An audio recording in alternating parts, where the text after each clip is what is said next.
আমি তৃতীয়বাৰলৈ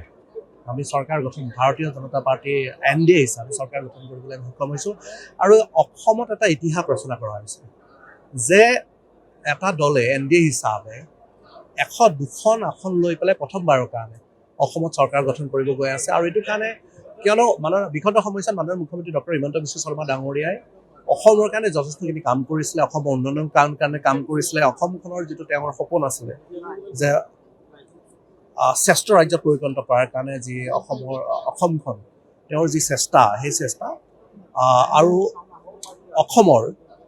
অসমৰ ৰাইজে বিশ্বাস কৰিছিল যে মাননীয় মুখ্যমন্ত্ৰী ডক্টৰ হিমন্ত বিশ্ব শৰ্মা ডাঙৰীয়াৰ নেতৃত্বত অসমখন আগবাঢ়ি যাব আৰু সেইটো কাৰণে হিয়া উজৰিৰে ৰাইজে ভোট দিছিল আৰু আমি অভূতপূৰ্বভাৱে 102খন আসন পাবলৈ আমি সক্ষম হৈছিলোঁ আৰু শপত গ্ৰহণ অনুষ্ঠানৰ যি অনুষ্ঠানটো সকলো ৰাইজে অধিক আগ্ৰহেৰে বাট চাই আছিলে আৰু আজি সেই অপেক্ষাৰ অন্ত পৰিলে। আজি মাননীয় মুখ্যমন্ত্ৰী ডক্টৰ হিমন্ত বিশ্ব শৰ্মা ডাঙৰীয়াই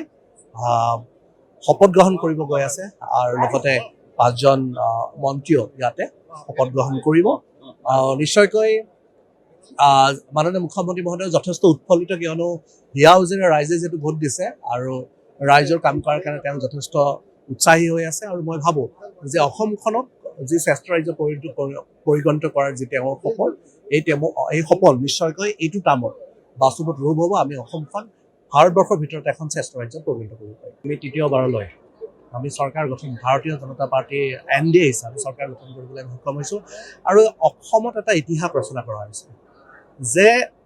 এটা দলে NDA হিচাপে 102খন আসন লৈ পেলাই প্ৰথমবাৰৰ কাৰণে অসমত চৰকাৰ গঠন কৰিব গৈ আছে আৰু এইটো কাৰণে কিয়নো বিগত সময়ছোৱাত মাননীয় মুখ্যমন্ত্ৰী ডক্টৰ হিমন্ত বিশ্ব শৰ্মা ডাঙৰীয়াই অসমৰ কাৰণে যথেষ্টখিনি কাম কৰিছিলে, অসমৰ উন্নয়নৰ কাৰণে কাম কৰিছিলে, অসমখনৰ যিটো তেওঁৰ সপোন আছিলে যে শ্ৰেষ্ঠ ৰাজ্যত পৰিগণিত কৰাৰ কাৰণে যি অসমখন তেওঁৰ যি চেষ্টা সেই চেষ্টা আৰু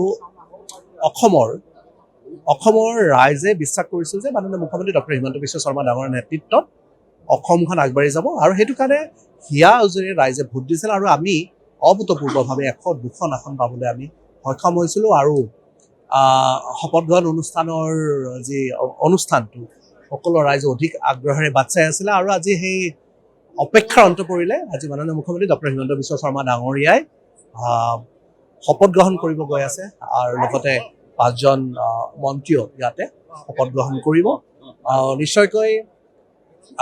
মাননীয় মুখ্যমন্ত্ৰী মহোদয় যথেষ্ট উৎফুল্লিত কিয়নো হিয়া উজৰিৰে ৰাইজে যিহেতু ভোট দিছে আৰু ৰাইজৰ কাম কৰাৰ কাৰণে তেওঁ যথেষ্ট উৎসাহী হৈ আছে আৰু মই ভাবোঁ যে অসমখনক যি শ্ৰেষ্ঠ ৰাজ্য পৰিগণিত কৰাৰ যি তেওঁৰ সপোন এই সপোন নিশ্চয়কৈ এইটো টাৰ্মত বাস্তৱত ৰূপ হ'ব। আমি অসমখন ভাৰতবৰ্ষৰ ভিতৰত এখন শ্ৰেষ্ঠ ৰাজ্যত পৰিণত কৰিব পাৰিম। যিকোনো খবৰৰ বাবে যোগাযোগ কৰক আমাৰ এই নম্বৰত 9181 307 2221।